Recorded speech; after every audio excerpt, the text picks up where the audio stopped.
Bonjour à tous, je suis Sébastien, auteur du blog louerencourtedurée.fr et je suis ravi de vous accueillir dans cette vidéo dans laquelle nous allons faire un comparatif défiscalisation versus location courte durée et en fait ça va être le round numéro 2 de cette série. Alors pour l'occasion, j'ai le plaisir d'interviewer Anne. Salut Anne.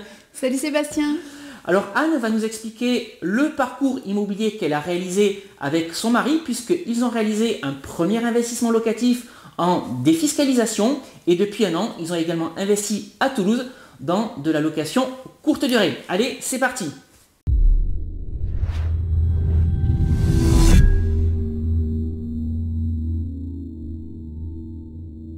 Alors comme je vous le disais en introduction de cette vidéo, nous allons faire une nouvelle fois le comparatif entre un investissement réalisé en défiscalisation et un investissement réalisé en location courte durée. Donc Anne, est-ce que tu peux te présenter et nous expliquer ce que vous avez fait avec ton mari sur votre premier investissement locatif en défiscalisation et nous donner tous les chiffres de cet investissement?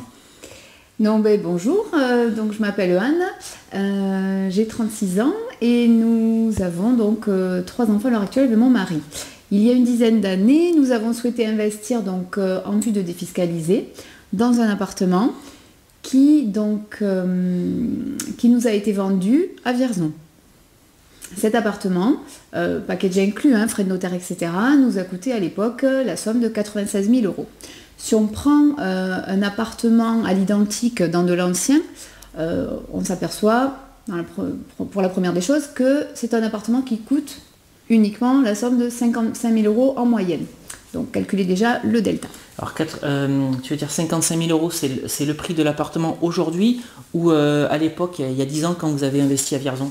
On va dire que c'était à peu près le prix de l'époque, chose qu'on a trouvé après. D'accord, voilà. Donc vous avez payé déjà cet appartement 40 000 € trop cher. Oui, l'analyse nous a amené à cette conclusion-là. D'accord. 40 000 € au-dessus du marché, voilà.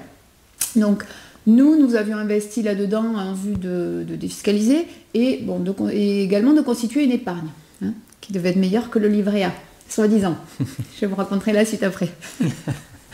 Donc pour cet appartement, nous avions à l'initial donc un crédit qui était parti pour une durée de 20 ans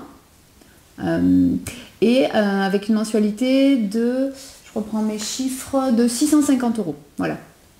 650 € de mensualité et pour quel loyer en face? Alors au début de la location, le loyer était charge comprise d'environ 410 €.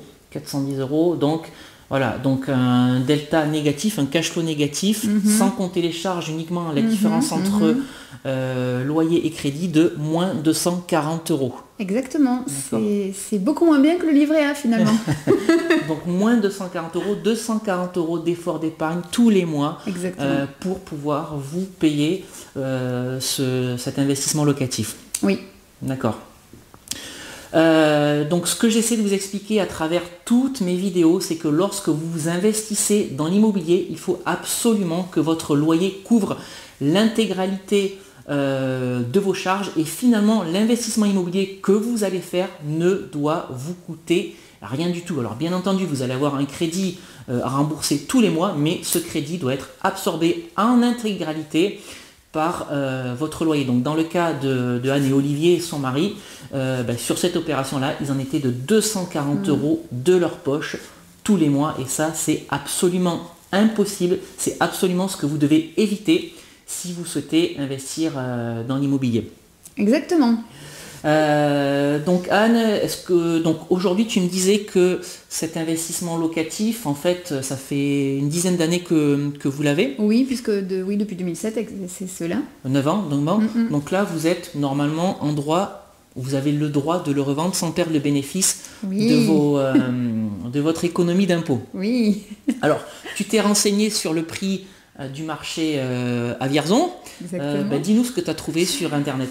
Alors, dans la même résidence, un appartement à l'identique se vend actuellement entre 37 et 55 000 €. D'accord. Donc, pour l'instant, on va garder l'appartement. Voilà.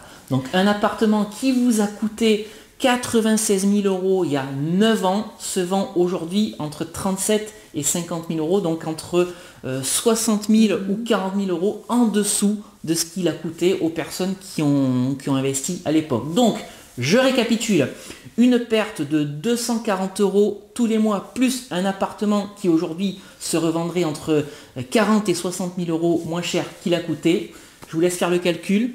On va laisser Anne faire le calcul. Opération rentable. Ça fait pas rêver. Ça fait pas rêver.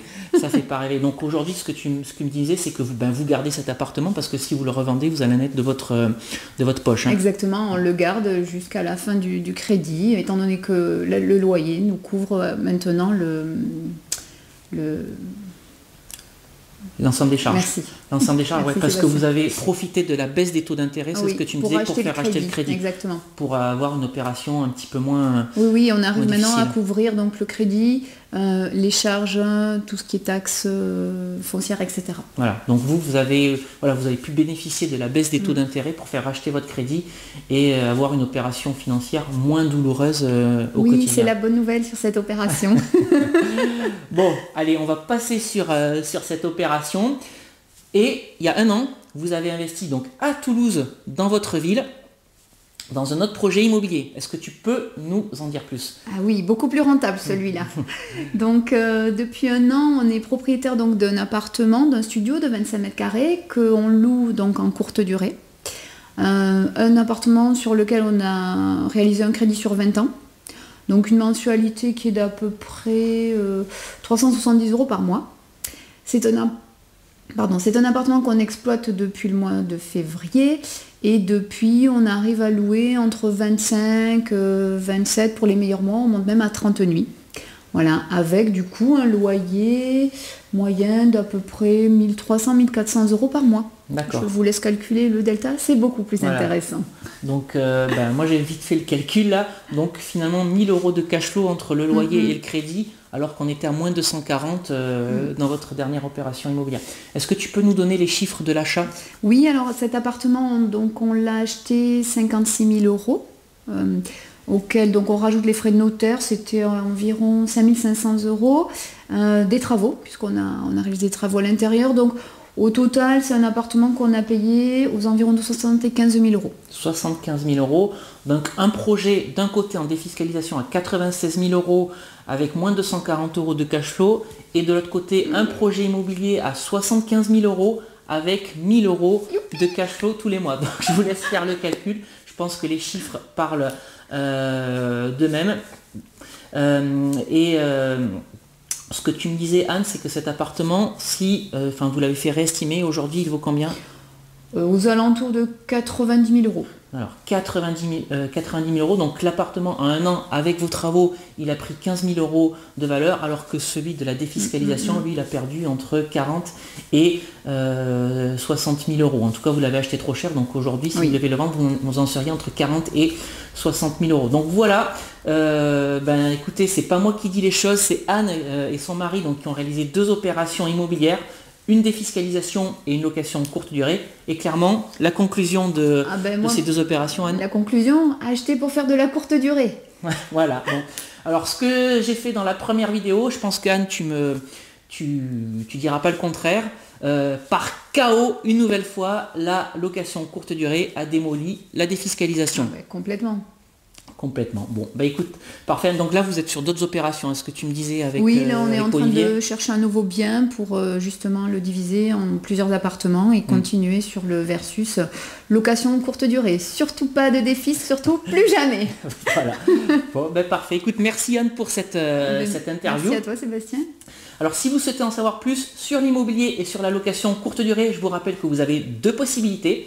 La première de ces possibilités, c'est de me suivre sur mon blog louerencourtedurée.fr, et la seconde de ces possibilités, c'est de vous abonner librement et gratuitement à ma chaîne YouTube en cliquant sur le bouton « Abonnez-vous » qui va apparaître dans cette vidéo. Et puis je voulais vous rappeler également que j'ai rédigé 2 e-books, Convaincre la banque mode d'emploi, dans lequel je vais vous expliquer quels arguments mettre en avant et comment présenter votre projet d'investissement locatif à votre banquier pour le convaincre de vous financer, et un second e-book qui s'appelle Doubler son salaire avec la location courte durée, dans lequel je vous explique comment la location courte durée, grâce à une rentabilité explosive et importante, va vous permettre de dégager une rente ou un complément de revenu comme le fait Anne avec son mari Olivier. Alors si vous souhaitez télécharger ces 2 e-books, eh bien, il vous suffit de cliquer sur les 2 vignettes qui sont apparues dans cette vidéo si vous la regardez à travers un navigateur internet. Et puis si vous regardez cette vidéo à partir de YouTube ou d'un appareil mobile, je vous mets les liens de téléchargement dans la description juste en dessous de cette vidéo ou sur le petit i qui va apparaître en haut à droite de la fenêtre de cette vidéo. Voilà donc tout ce que j'avais à partager avec vous aujourd'hui et avec Anne, bien entendu. Alors, je vous quitte ici pour aujourd'hui et on se retrouve très très vite pour une autre vidéo autour de l'immobilier et de la location courte durée. À bientôt. Bye bye.